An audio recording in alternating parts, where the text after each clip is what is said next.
Uma vez Flamengo, sempre Flamengo, Flamengo sempre eu hei de ser. É meu maior prazer vê-lo brilhar, seja na terra, seja no mar. Vencer, vencer, vencer. Uma vez Flamengo, Flamengo até morrer. Na regata ele me mata, me maltrata, me arrebata, que emoção no coração.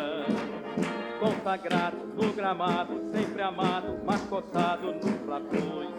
Ai, Jesus, eu teria um discurso profundo se faltasse o Flamengo no mundo. Ele vibra, ele é fibra, muita lira, já pesou, o Flamengo até morreu. Uma vez Flamengo, sempre Flamengo, Flamengo sempre.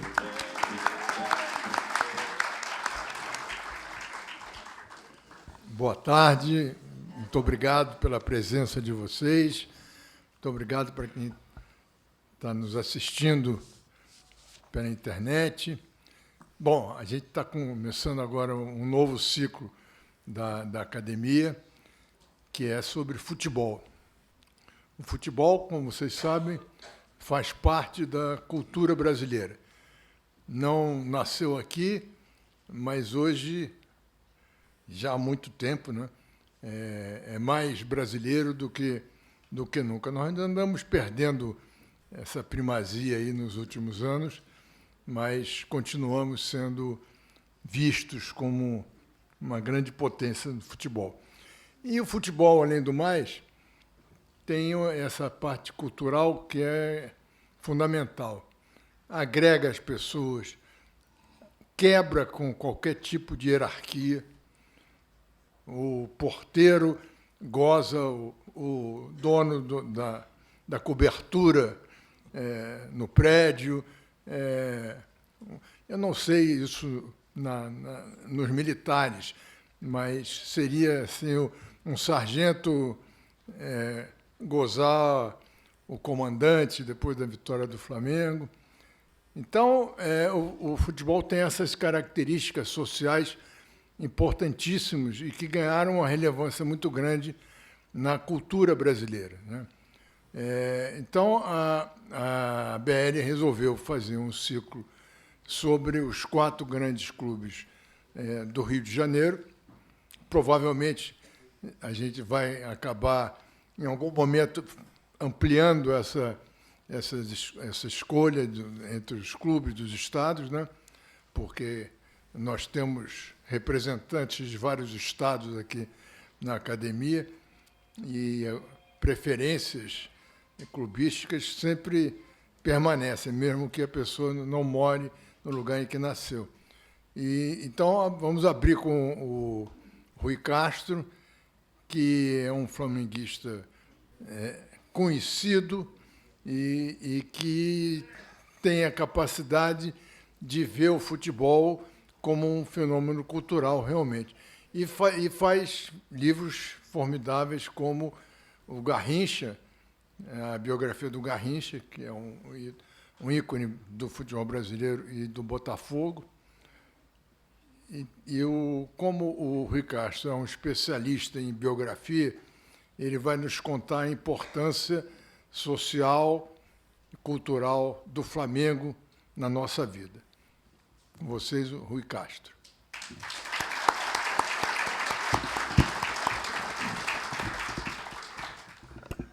Obrigado, Merval, e boa tarde a todos. Antes de começar, só uma observação. Eu realmente espero fazer uma apreciação objetiva sobre o Flamengo, né, baseada em informações, né, que é mais ou menos a minha especialidade. E, agora, se por acaso, em algum momento, eu resvalar para um certo clubismo, né, que pode parecer irritante para os não-flamengos aqui nesse recinto, só quero avisar que na semana que vem teremos alguém falando sobre o Fluminense, que será o Pedro Bial. Daqui a 2 semanas, o Hélio da Penha sobre o Botafogo. E, finalmente, o João Carlos Zébado sobre o Vasco. Então, todos os torcedores serão agraciados com a sua dose adequada de clubismo, né? Então é o seguinte, o Flamengo vai fazer o ano que vem 130 anos. A história dos últimos 100 anos é conhecida, né? 38 vezes campeão carioca, 6 vezes tricampeão, várias vezes invicto, 8 vezes campeão brasileiro, tricampeão da Libertadores, campeão mundial. Isso aí todo mundo sabe, vou deixar de lado, né? Eu vou falar aqui dos primeiros 30 anos da história do Flamengo, que eu acho que são menos conhecidos. Então é isso aí.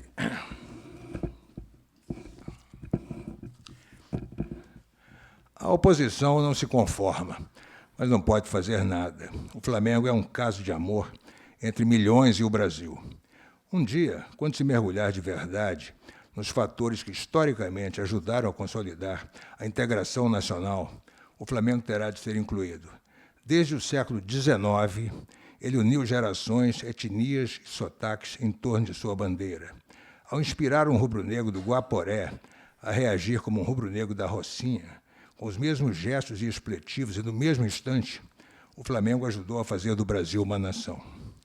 Mas o Flamengo não é uma abstração, é um complexo de carne, ossos, tendões e músculos. Quando se fala nele, vem à mente os heróis que, no decorrer das décadas, têm vestido a sua camisa e formado times de sonho.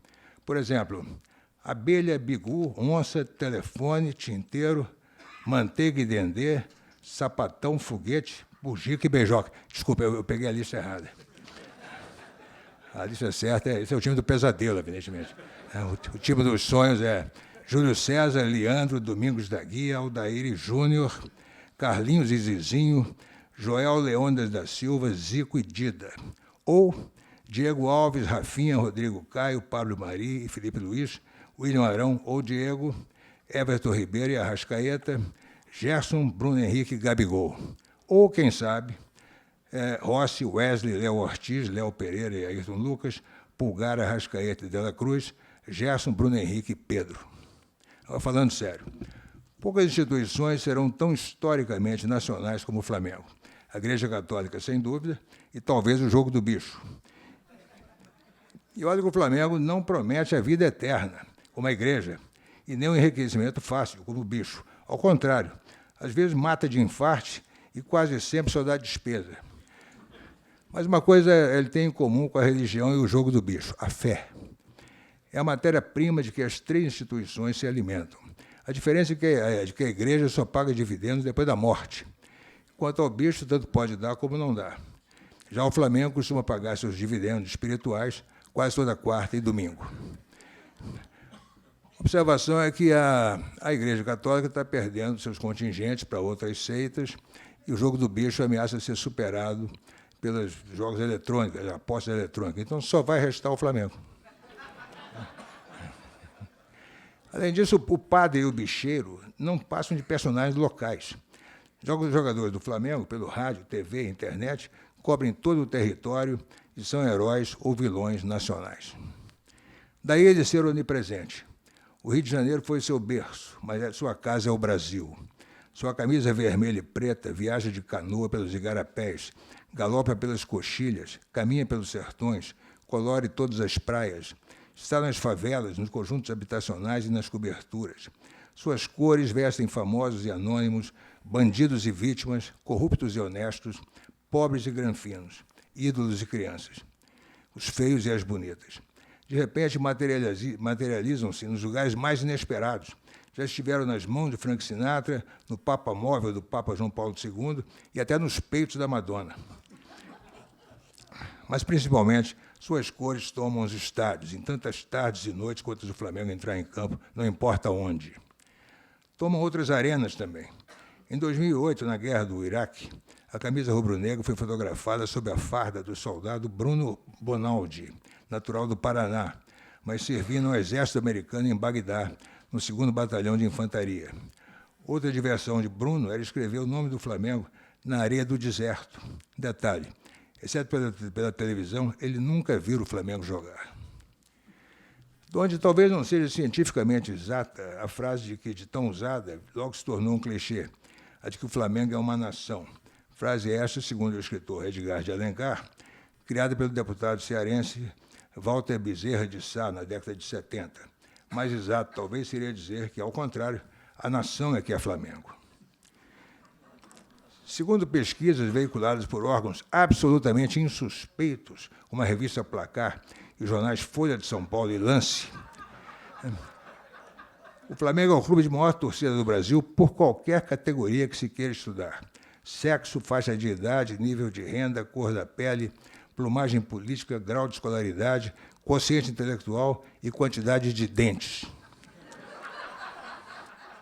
É a maioria, tanto entre os desdentados quanto entre os que nunca tiveram uma cárie. 1 em cada 4 brasileiros é Flamengo. E como 1 em cada 4 não liga para futebol, sobram então para 2 brasileiros as outras centenas de clubes do Brasil. Desculpa.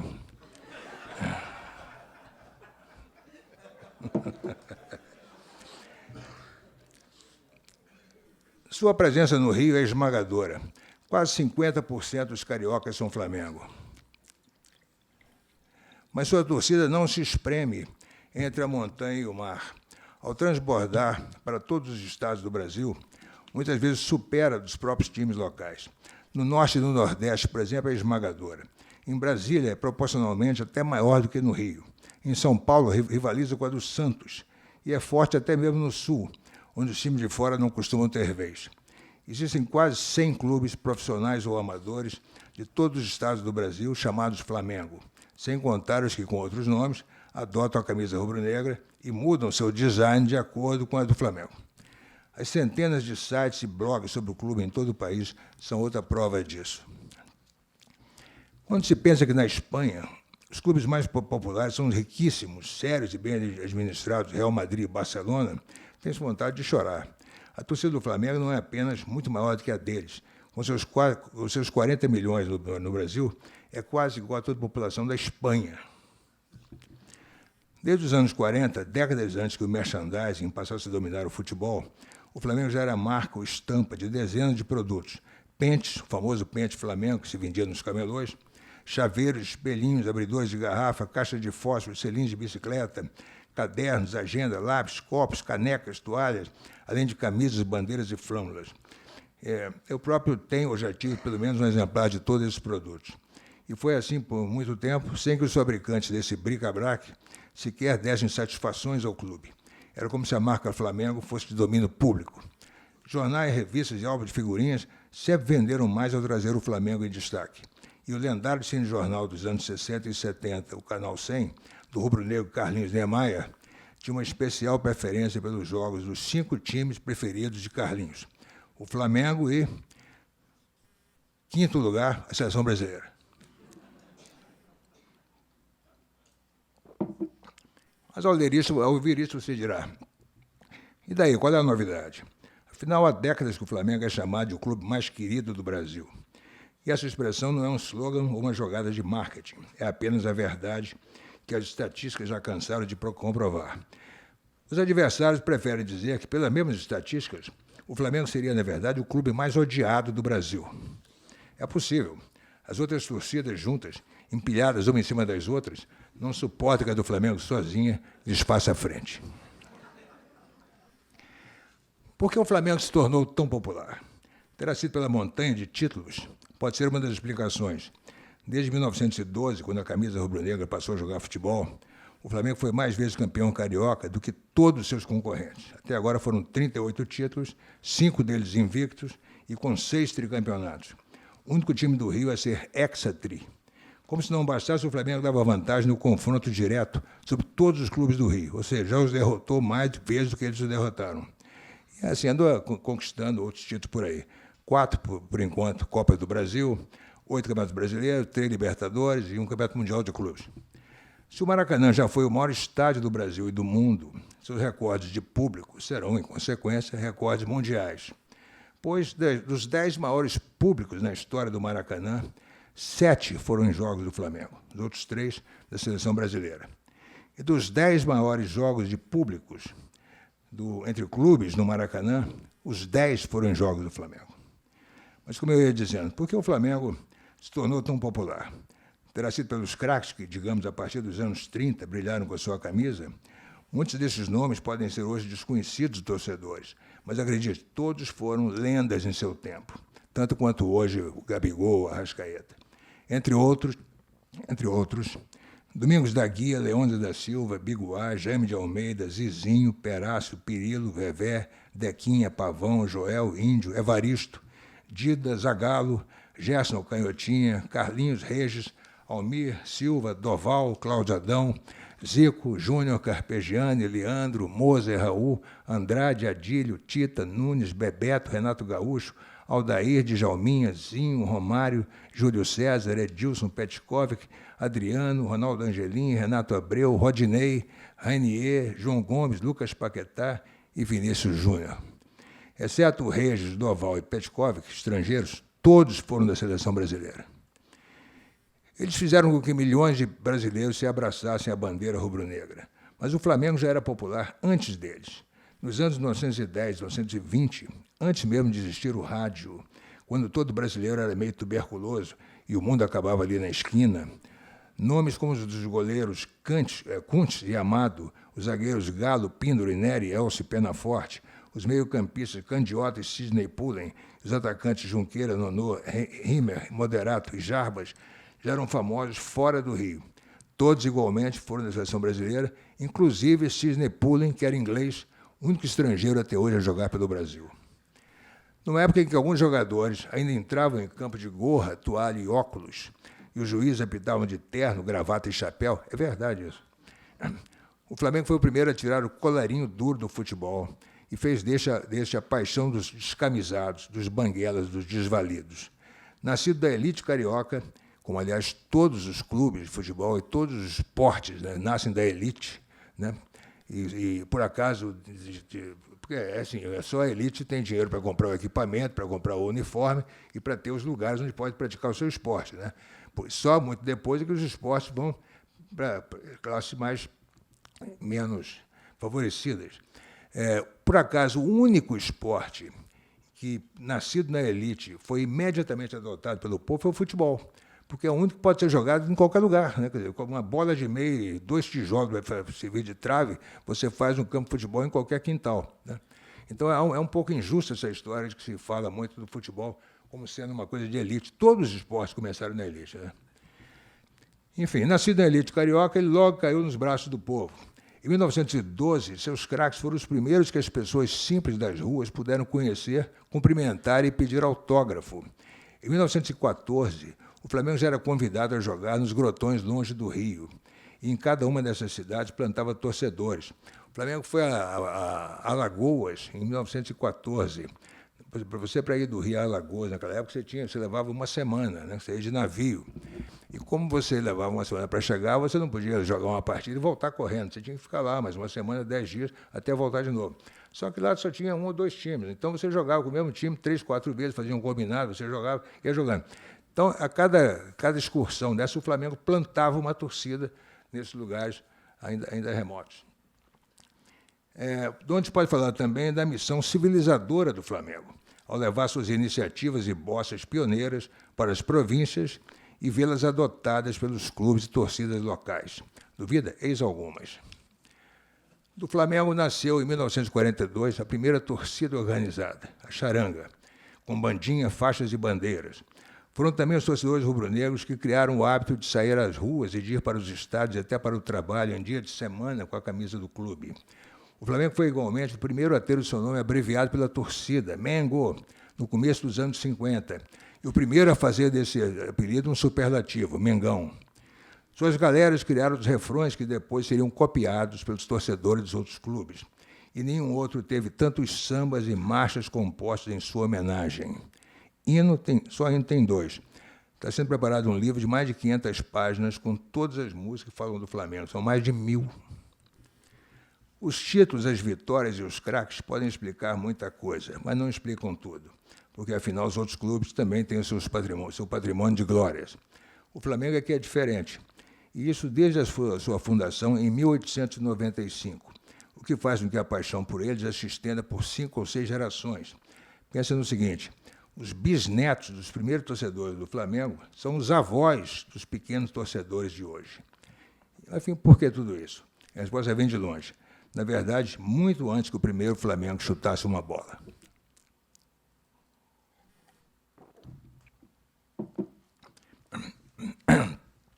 não é de uma vez por todas. O Flamengo não é filho do Fluminense, como muitos pensam. É com muito orgulho seu irmão, e irmão mais velho, porque quando o Fluminense foi fundado em 1902, o Flamengo já tinha 7 anos de vida. O Flamengo nasceu junto com a lâmpada elétrica, com a máquina de escrever e com o telefone. É da mesmíssima idade que o cinema e o gramofone. E nasceu antes do bonde elétrico, do automóvel e do avião. Surpreso? Pois não devia ficar. Afinal, fundado em 1895, o Flamengo já está no seu 3º século de existência. E por isso ele se sente tão à vontade aqui nesse recinto, porque o Flamengo é mais velho do que a Academia Brasileira de Letras.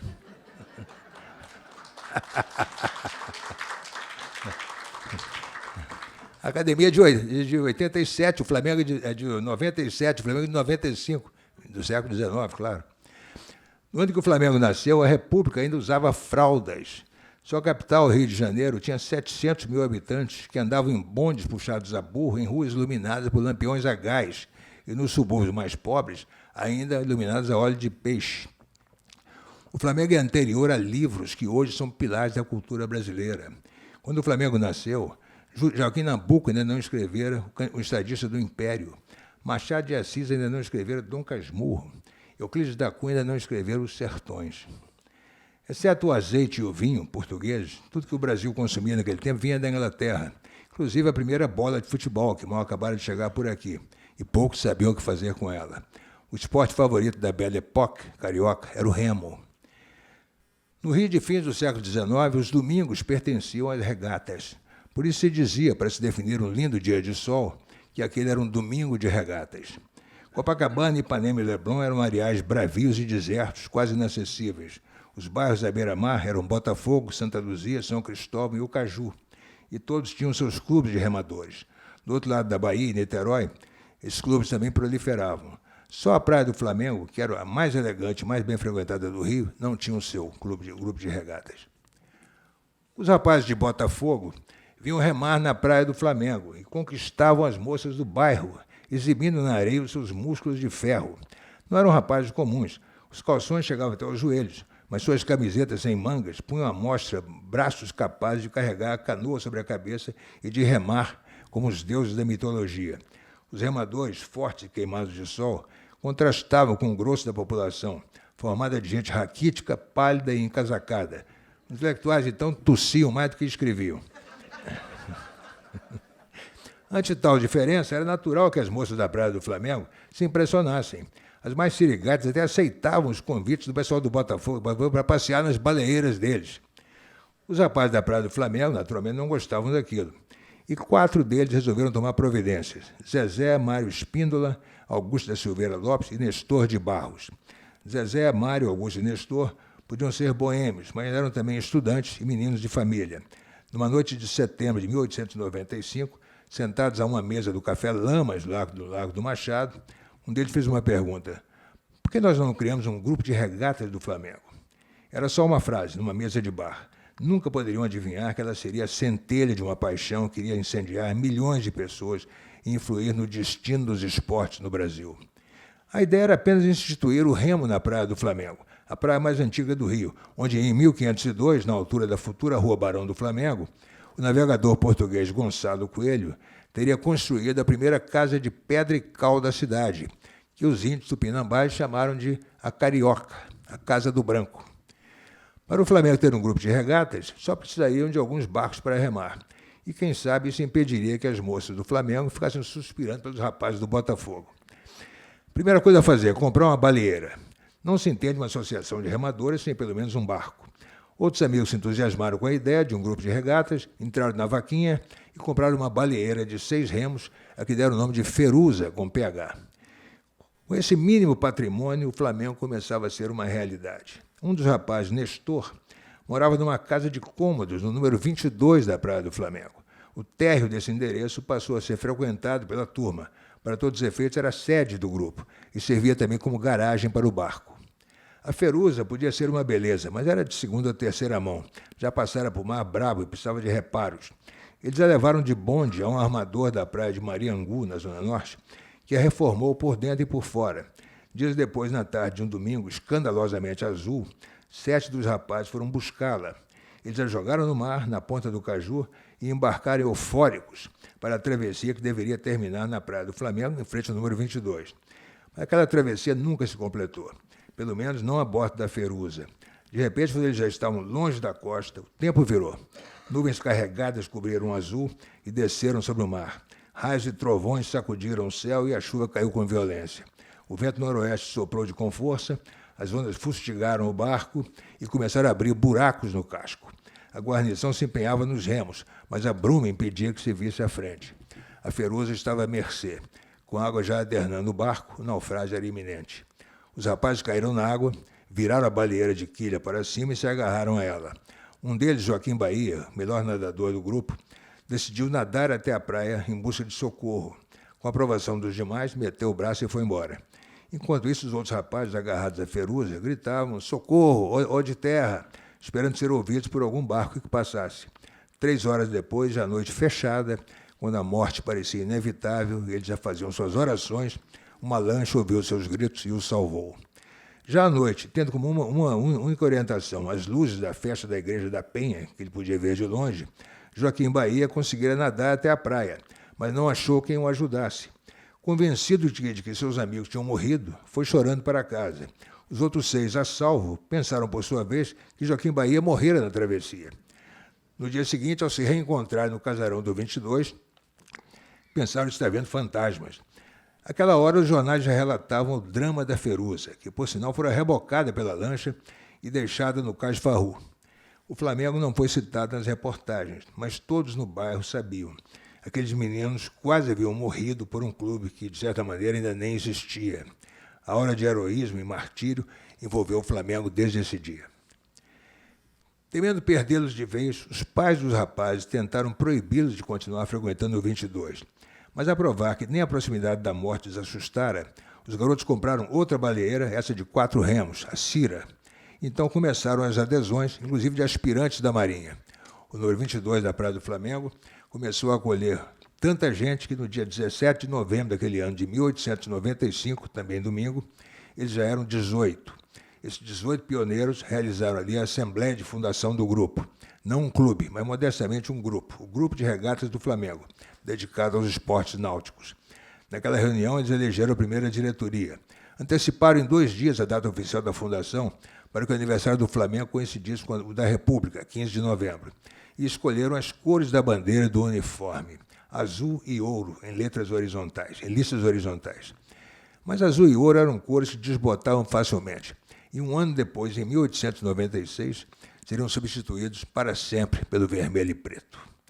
Em 1902, por sugestão do poeta Mário Pederneiras, grande poeta, grande carioca e já rubro-negro, roxo, outra mudança nos estatutos corrigiu o nome oficial do grupo. Passou para Clube de Regatas do Flamengo. Imagine se isso poderia acontecer hoje. Na reta final do Campeonato Carioca de 1911, faltando apenas 2 jogos para acabar, 9 jogadores do Fluminense rebelaram-se contra a decisão do treinador de barrar o centroavante Alberto Borghetti, que era o líder e capitão do time, e substituído por um zagueiro, Ernesto Paranhos, improvisado em atacante. Naquele tempo, os jogadores dos times tinham funções rigidamente definidas em campo.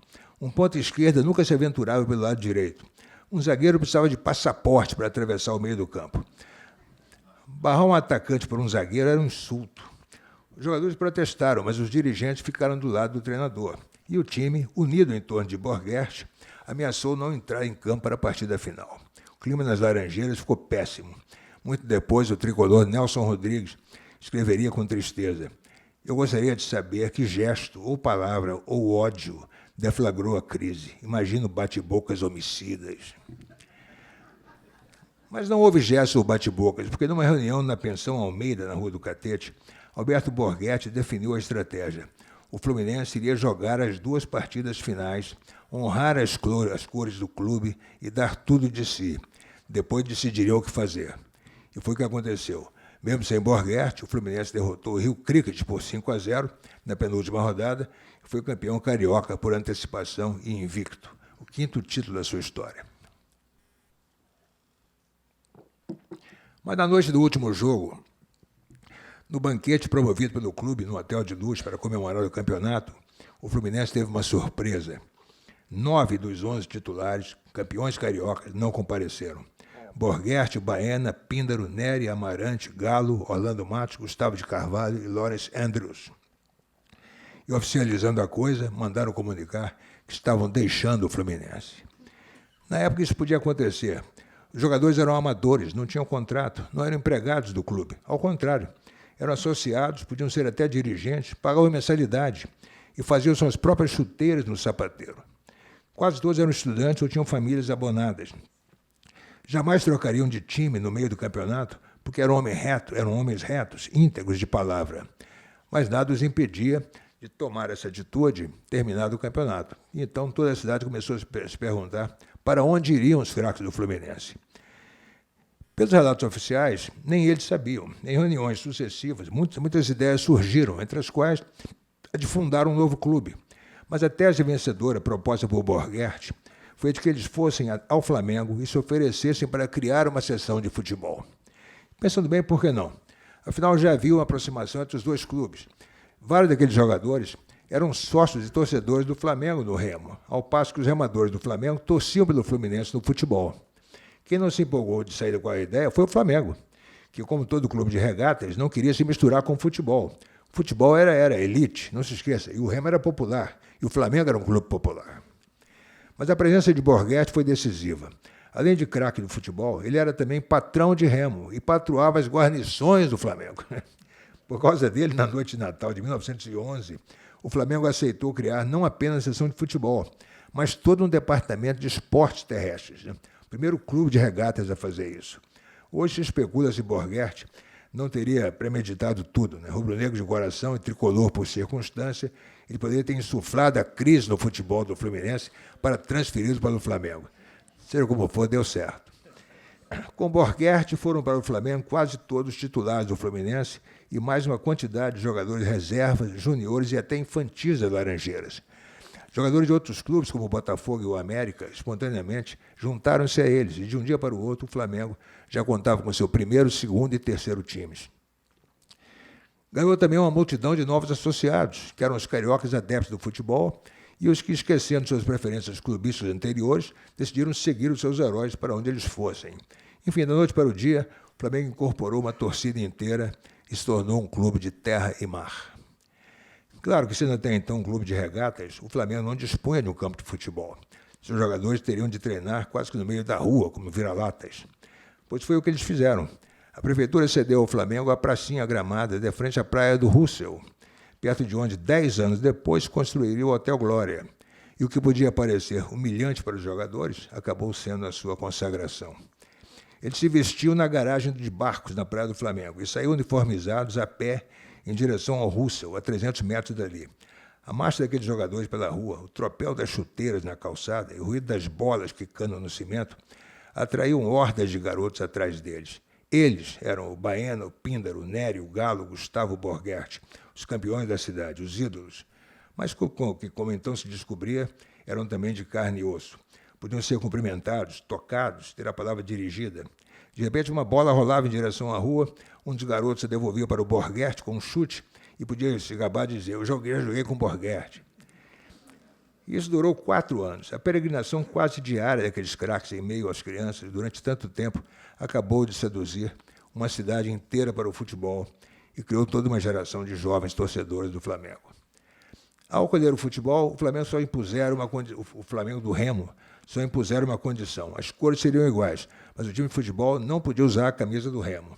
O pessoal do futebol achou justo.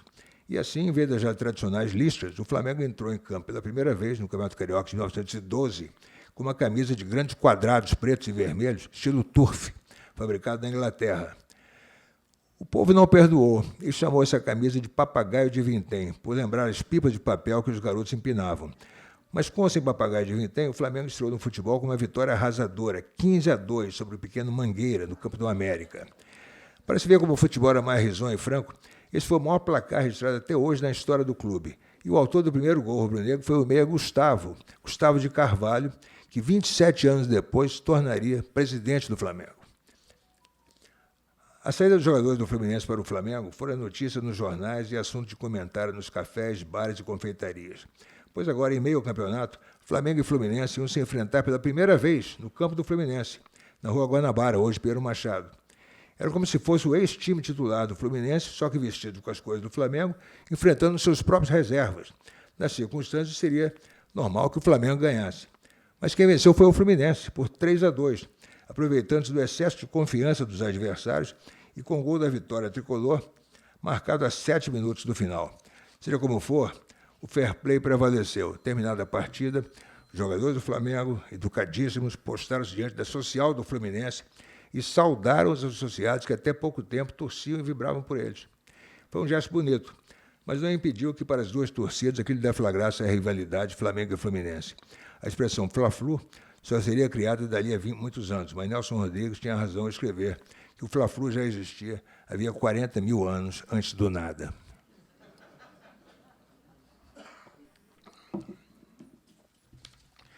A vitória tricolor na primeira partida faria com que o segundo Fla-Flu, 3 meses depois, já fosse visto como um clássico. E nesse jogo o Flamengo passeou em campo e venceu por 4-0. Não só isso, como o Flamengo levou os 4 anos seguintes derrotando o Fluminense sem perder nenhum. O terceiro jogo entre eles, pelo campeonato de 1913, também foi espetacular, porque o Fluminense terminou o primeiro tempo vencendo por 3-0 e o Flamengo virou o placar para 6-3. Jogos como esse, e o Fla-Flu sempre foi assim, ajudaram a cimentar a lenda. Nos mais de 100 anos que se seguiram, Flamengo e Fluminense alternaram-se em vitórias e conquistas, nas quais muitas vezes a alegria de um custou o sofrimento do outro. Mas para o Flamengo, o Fluminense é só um adversário, não um inimigo. E ao contrário do que aconteceria nos confrontos entre outros clubes, sempre houve uma relação especial entre as duas torcidas. Talvez movidos por um ancestral sentimento de culpa, torcedores rubro-negros olham com certo carinho e admiração para o Fluminense, como que buscando sua tolerância, ou quase, quem sabe, sua aprovação. Já os tricolores veem o Flamengo como um moleque degenerado, um cafajeste, né, no máximo merecedor de algum desprezo. Né? Bom, pelo menos não é ódio. Né? O Flamengo não foi campeão carioca em 1912 nem em 1913, foi vice nas duas vezes. Não estava mal para um clube que acabara de ser apresentado à bola. Mas sua torcida queria mais. Como se explicava que com aqueles craques do Flamengo não fosse o maior? A culpa só podia ser da camisa, era o papagaio de vintém que não estava dando sorte. Então, em 1914, trocou-se o fardamento. Saíram os quadrados e voltaram as listas vermelhas e pretas, mas com uma lista branca entre elas. Mais uma vez, para torná-la diferente da camisa dos remadores. A nova camisa também não ficou impune. O povo apelidou de cobra coral, que parecia mesmo uma cobra coral, né? Comprida, muito justa, de listas firmes, finas e ofídicas. Mas foi com ela que o Flamengo se tornou campeão carioca em 1914 e bicampeão invicto em 1915. E pela primeira vez, a cidade conheceu um carnaval da vitória provocado pelo futebol. A comemoração não foi um jantar de fraque no restaurante fechado só para os jogadores ou associados e suas famílias, como fazia o Fluminense. Foi um carnaval mesmo, com reco-reco tomando a praia do Flamengo, a Rua do Catete e o Largo do Machado. Vários daqueles jogadores, como Baena, Píndaro, Nery, Galo, Paulo Buarque e Borghetti, já tinham sido campeões pelo Fluminense muitas vezes, mas no Flamengo era diferente. O clube partilhava sua alegria com qualquer um. Eles devem ter gostado dessa diferença, porque nunca mais se afastaram do Flamengo. Um deles, Galo, o único que, por não querer saber de estudar, não se tornou médico nem advogado, passaria o resto da vida como funcionário do Flamengo. No comecinho dos anos 70, o jornal promoveu um encontro na Gávea entre o velho Galo, o craque do passado, com o então craque do futuro, o Galinho, Zico. A cobra coral era uma camisa vitoriosa, mas a Primeira Guerra Mundial, então em plena vigência na Europa, determinou o seu fim. Descobriu-se que aquela camisa, aquela lista branca separando as listas vermelha e preta, lembrava a bandeira do grande vilão do momento, que era a Alemanha. Com isso, em 1916, no mesmo ano que se inaugurou o seu primeiro campo num terreno alugado da família Guine, na Rua Paissandu, pertinho do Fluminense, o Flamengo unificou os uniformes. A partir dali, os jogadores puderam ser mais rubro-negros do que nunca. Em 1920, ao ser novamente campeão no futebol e, ao mesmo tempo, no remo, o Flamengo inaugurou a expressão a que outros clubes levariam muitos anos para fazer jus, campeão de terra e mar. Expressão consagrada no hino rubro-negro composto naquele ano pelo teatrólogo e jornalista Paulo Magalhães, que começa com Flamengo, Flamengo, tua glória é lutar, Flamengo, Flamengo, campeão de terra e mar. Anos depois, o clube faria da composição de Paulo Magalhães o seu hino oficial. É isso mesmo. O hino do Flamengo, do Lamartine Babo, que nós ouvimos aqui com Gilberto Alves, que começa como uma vez Flamengo sempre o hei de ser, é de 1946, é apenas o hino extraoficial, embora tenha sido o que a torcida consagrou e que todo mundo conhece e canta. Para o registro, esse hino do Flamengo foi cantado pela primeira vez, naquele mesmo ano, pelo conjunto vocal Namorados da Lua, do vascaíno Lúcio Alves, em um show no Cassino Copacabana Palace. O próprio verso, era uma vez Flamengo, sempre Flamengo, não era uma criação de Lamartine, mas do folião e rubro-negro Júlio Lopes, que em 1919 venceria com ela um concurso público para escolher uma frase sobre o clube.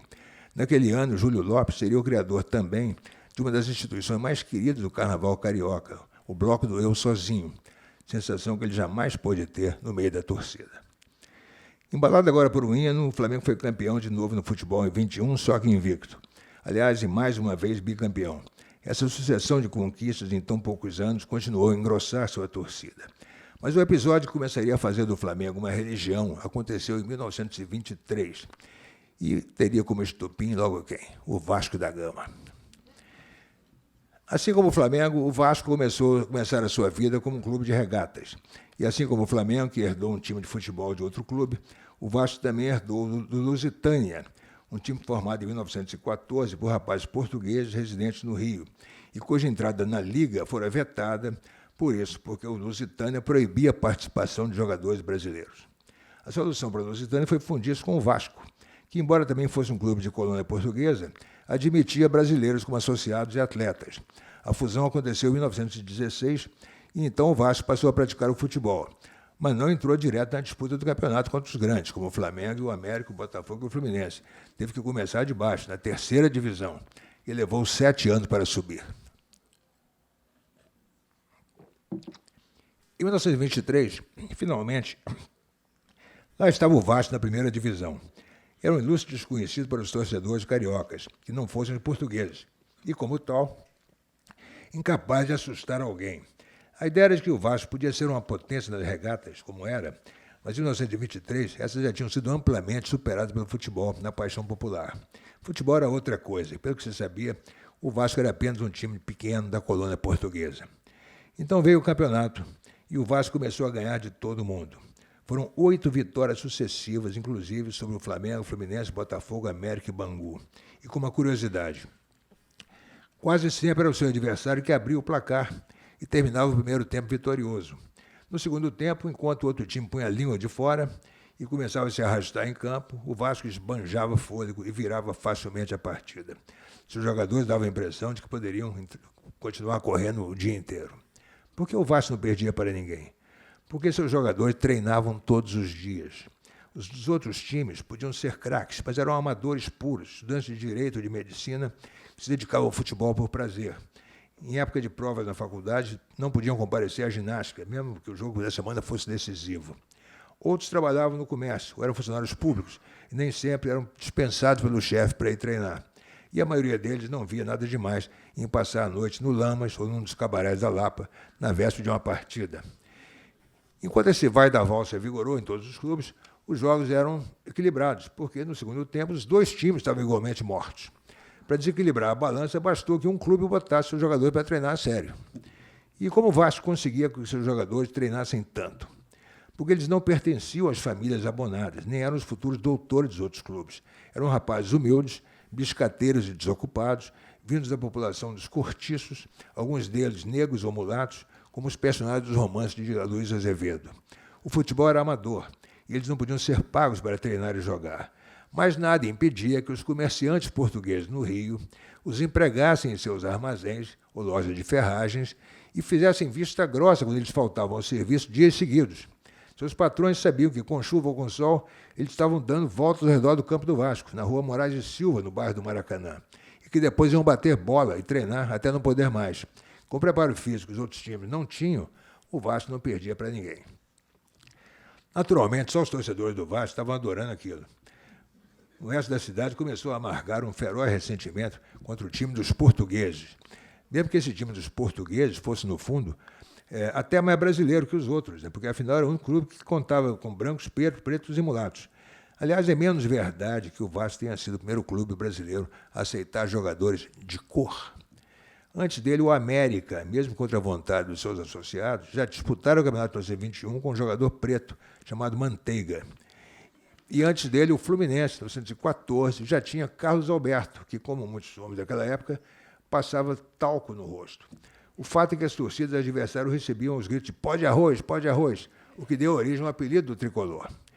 E antes ainda, o Botafogo, em 1906, teve o bem escuro Paulino de Souza. Mas esses eram casos isolados, de qualquer forma, o preconceito era raramente assumido. Uma maneira disfarçada de barrar os pretos nos times era o maroto item do regulamento da Liga, obrigando os jogadores a assinar uma lista de presença no jogo. Isso os obrigava a saber ler e escrever, o que era difícil de cumprir para a maioria dos pretos brasileiros de então. Então, por que o Vasco era considerado mais o time dos portugueses do que dos pretos? Porque sua identificação com a colônia portuguesa era fortíssima. E apenas um ano antes, em 1922, a comemoração do centenário da independência reacendera um forte sentimento antilusitano no Brasil. Sentimento esse que levara até o cronista e acadêmico João do Rio, aliás, torcedor do Flamengo, a ser brutalmente agredido por defender os portugueses em seu jornal. Pois, enfim, chegou o Flamengo e Vasco do segundo turno. Foi o grande assunto da cidade durante a semana e, pela primeira vez, o futebol ganhou enorme destaque dos noticiários. O Rio se uniu a favor do Flamengo e contra o Vasco. Torcedores do Fluminense, do Botafogo, do América e até dos times pequenos, todos derrotados pelo Vasco, viram no Flamengo o vingador. Podiam não gostar do Flamengo, mas nem que fosse por uma semana, precisavam torcer para que ele quebrasse a hegemonia e a crista dos portugueses. E assim, naquela tarde de domingo, 8 de julho de 1923, lá se foram todos para o estádio do Fluminense. O público presente à partida já foi descrito como de 35 mil pessoas. Outros falaram em 55 mil. O estádio do Fluminense estava longe de comportar aquela lotação, embora a torcida tivesse tomado todas as dependências, e não só as arquibancadas e cadeiras. Havia gente de pé na pista de atletismo, à beira do gramado, atrás dos gols e onde a vista alcançasse. E, segundo escreveu Mário Filho, vieram portugueses de toda parte do Brasil, inclusive muitos que nunca tinham assistido a uma partida, mas que, cofiando os bigodes, já viam o Vasco como seu clube de coração. Mais provável que ali estivessem cerca de 25 mil pessoas. De qualquer maneira, era o maior público presente a um jogo de futebol no Brasil até então. Maior até do que o dos Jogos do Campeonato Sul-Americano de 19, no setor do Brasil, ali mesmo no Fluminense. Daí a responsabilidade do Flamengo. Era como se estivessem em jogo a independência, as armas e os brasões nacionais. E o Flamengo não decepcionou. Ao contrário, arrasou. Para a delírio da multidão, fez 2-0 do primeiro tempo, com gols de Candiota e Nonô. A torcida do Vasco estava muda, mas confiante. Sabia que no segundo tempo a conversa seria outra. Reza a lenda que a mudez da torcida do Vasco era provocada pelos remadores do Flamengo, que tinham levado pás de remo para o estádio, embrulhados em folha de jornal. Quando o português começava a balbuciar, Vasco levava uma remada na cabeça. Começou o segundo tempo e o Vasco logo fez seu primeiro gol. Os portugueses comemoraram, levaram as remadas na cabeça e sentenciaram de novo. Mas para eles a escrita iria prevalecer. Mais um pouco e o Vasco fatalmente faria o gol de empate. Só que o Vasco não fez este gol. Quem marcou pela terceira vez foi o Flamengo, com Junqueira, para grande espanto dos portugueses e tome de remo na cabeça. O Flamengo corria em campo como no primeiro tempo, sem demonstrar cansaço. Os vascaínos não entendiam de onde o Flamengo tirara aquele fôlego. É que não sabiam que durante a semana os craques rubro-negros também tinham se preparado, dormindo cedo, correndo de manhã cedinho na praia e treinando muito. O Vasco ainda marcou seu segundo gol, mas era tarde. Resultado final, consagrador, foi Flamengo 3-2, uma vitória que converteu mais gente ainda para suas cores. Mas o que aconteceu depois da partida entraria para a história do futebol brasileiro. Nunca a cidade comemorara tanto o resultado de um jogo. Houve o curso da vitória de Laranjeiras a São Cristóvão, ida e volta, com mais de 100 carros de capota arriada e com rapazes e moças de pé sobre os bancos, gritando Flamengo. Foram lá, frente ao campo do Vasco, evidentemente. O carnaval avançou pela madrugada, e numa tradição que já vinha do Remo, os principais pontos dos portugueses no Rio levaram a breca, como o bar Capela, na Lapa, e a cervejaria Vitória, na Praça 11. Um tamanco gigante foi roubado da fachada de uma sapataria no Catete e pendurado na porta da sede do Vasco, onde depositou também uma coroa funerária, comprada no Mercado das Flores. A estátua de Pedro Álvares Cabral, na Glória, foi enfeitada com restos de cebola. Outra maldade era repetir de gozação o que os próprios portugueses do Rio diziam, que o Basco era uma potência.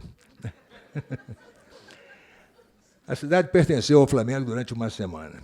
Muitos comerciantes portugueses nem abriram as portas. Tudo isso foi contado por Mário Filho em Crônicas Imortais, depois reunidos em seu livro História do Flamengo. Dali a algumas semanas, o Vasco seria campeão do mesmo jeito, mas por causa do Flamengo deixou de ser campeão invicto.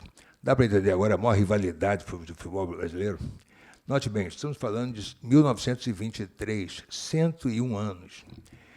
Curiosamente, a antipatia mútua entre Flamengo e Vasco não impediu que o Flamengo sempre tivesse torcedores na colônia portuguesa do Brasil. Para começar, o Flamengo teve 3 presidentes portugueses natos. E quem foram os fundadores da charanga? O baiano Jaime de Carvalho e sua mulher, que costurava as bandeiras, Dona Laura, portuguesa. E o pai do maior jogador da história do clube, Zico, também era português, seu Antunes, nascido em Tondelas, freguesia de Coimbra.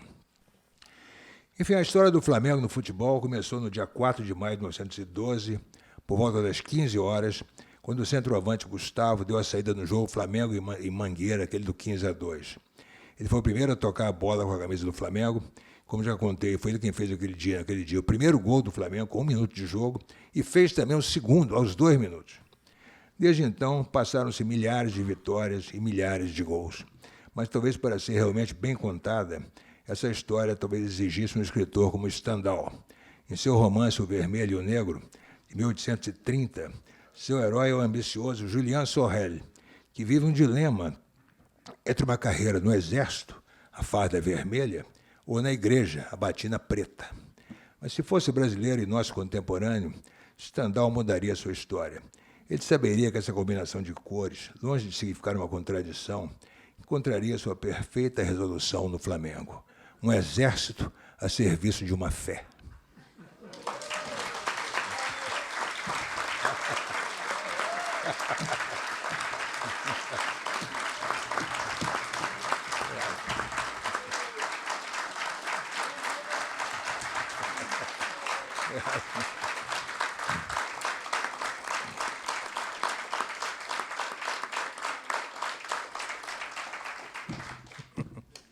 Obrigado.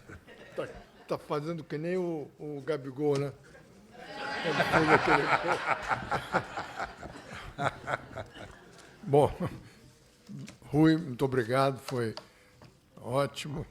Eu, como tricolor, gostei de confirmar que vocês nasceram da nossa costela, mas... Futebol, né? Só o futebol. O clube já existia. Mas, e aproveitando essa história do remo, da remada na cabeça, que é engraçado, eu queria falar sobre uma outra coisa que eu, na abertura, não falei. Que o futebol, eu falei que o futebol congrega as pessoas, quebra a hierarquia social, reduz a diferença entre classes, né? Mas eu queria lembrar também que o futebol, nos últimos anos, e não só no Brasil, mas no mundo, se transformou também numa fonte de violência que não combina com o jogo, que não é admissível num país civilizado. Então, os países na Europa que já tiveram esse problema sério, na Inglaterra, por exemplo, todo mundo conhece os hooligans,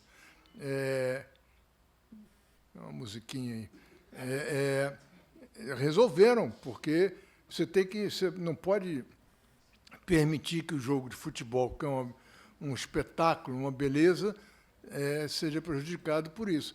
E nós aqui no Brasil também resolvemos no estádio.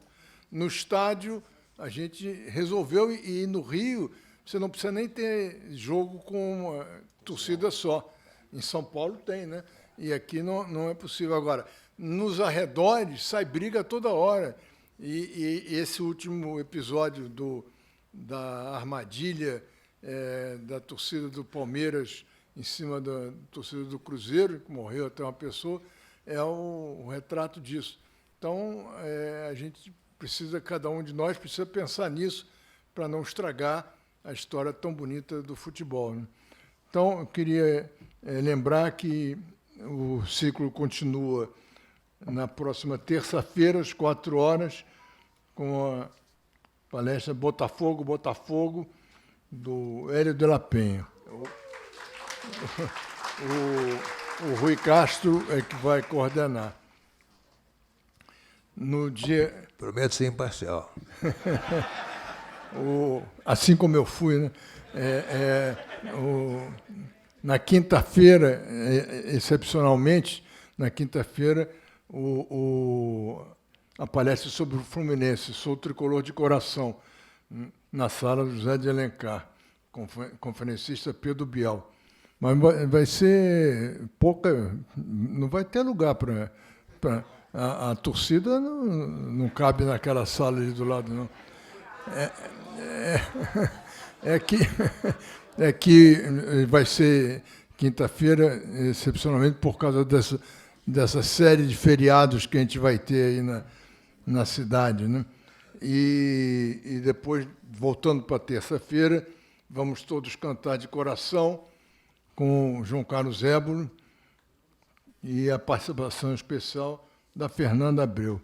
Então, queria também chamar que, na quinta-feira, nós vamos ter uma mesa redonda sobre o João Juqueira, né? Tá bom, fala.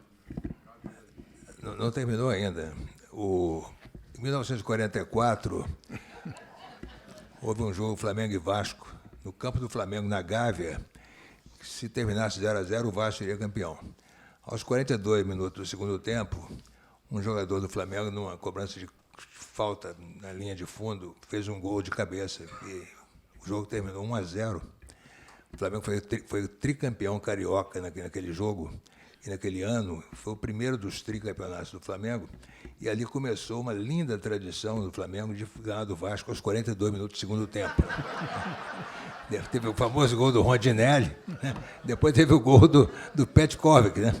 Então, agora, nós infelizmente, né, o Brasil joga tudo fora, então nós não temos uma narração original desse gol pelo Ari Barroso. Mas aí esse gol foi agora, o aniversário desse gol foi agora, semana passada, 80 anos, o jogador chamado Valido, era um jogador argentino que estava aposentado já há mais de um ano.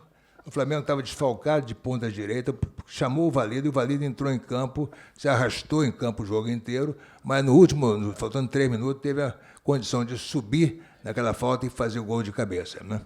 Então, como nós não temos uma narração original desse gol, nós, lá no Flamengo, providenciamos uma reconstituição desse gol.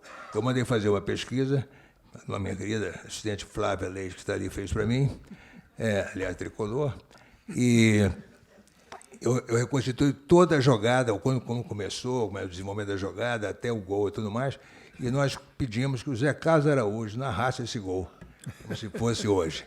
Então, nosso grande rubro-negro Castorino vai disparar agora gol do Valido pelo Zé Carlos Araújo. 44. Apite comigo, galera! 40 do segundo tempo. E o placar na Gávea. Flamengo! 0. Vasco! 0. José Carlos Araújo. Olha o Mengão aí, garotinho. Bigode domina a bola pela divisória. Tá no grande círculo. Se manda, vai embora. Vai mais, garotinho. Deu uma esticada de bola pra Zizinho. Ziza recebeu, driblou Danilo. Zizinho tentou, virou pra Vevé. Nas quebradas da esquerda. Vevé vai na linha de fundo. É atropelado. O Rubens foi com tudo em cima dele. Parou. Pertinho da bandeirinha do córner. É falta. É mini córner contra o Vasco da Gama. Quem vai bater é o próprio Vevé. É quase um escanteio. Só Ademir tá na frente dele, na barreira. Correu Vevé, mandou pro meio da área. No tumulto, Valido subiu de cabeça. Entrou. Gol do Flamengo. Valido. Ademir subiu, não deu em bola. Abrindo a contagem aos 41 do segundo tempo. O Vevé sofreu a falta, ele mesmo cobrou, Valido meteu a testa e o Vaqueta nem viu por onde ela entrou agora no placar.